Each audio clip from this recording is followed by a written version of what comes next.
Levels of questioning. There are 3 different levels of questioning. All right. For this example, we're going to use Cinderella. If you're not sure of the story of Cinderella, you can always go back and go to this YouTube site and watch the story. It is the regular Disney classic story of Cinderella and not the original Grimm's brother story. They're fairly different. When we're looking at 3 levels of questions, there are 3 different levels. The first one is reading on the lines. You're recalling something. You can memorize something. I actually like to refer to this as a point and find question. You can point to the picture. You can point to the text. You can point to a specific thing that was said in the speech. You don't have to think. You don't have to analyze. You just point and find the answer.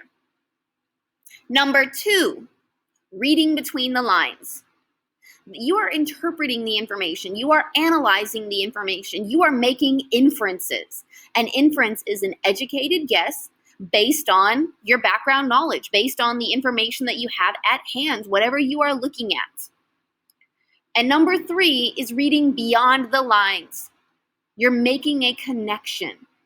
It doesn't necessarily have anything specifically to do with the text, but it does have to do with the topic associated with the text.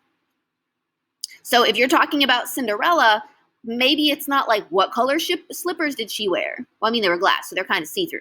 But it's more along the lines of, does true love exist? Level 2 questions and level 3 questions are discussion questions. They stimulate a conversation. When we're looking at a level 1, generally it's going to be like what, who, when, where.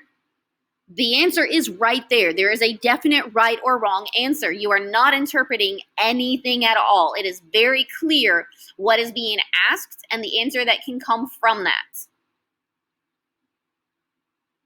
So in Cinderella, an example is, who did Cinderella live with? She lived with her stepmother and her 2 stepsisters. What did she lose on the steps of the palace when she was running from the ball after midnight? A slipper.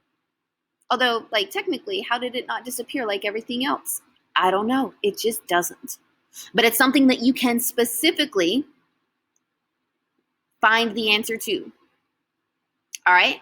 Level 2, you're analyzing, you're interpreting. It's a lot of hows. It's a lot of whys. There could possibly be more than one answer to that question, more than one correct answer. All right? This goes back to the definition of an inference. You're using evidence, you're using reasoning, you're drawing your own conclusions. An example of a level 2 question for Cinderella is, why did the stepmother hide Cinderella from the prince? And it's not just giving well, she didn't want the prince to find her. Why? Why did she not want the prince to find her? You have to explain it. You have to use details. A level 3 question, it's bigger, okay? You're making connections with your background, with your own thought process. It does lend itself more towards being an opinion, but you still have to back up your opinion with your reasoning. Level 3 questions, does a woman need to marry a prince in order to be happy? Are we responsible for our own happiness? You can't just stop at a yes or a no.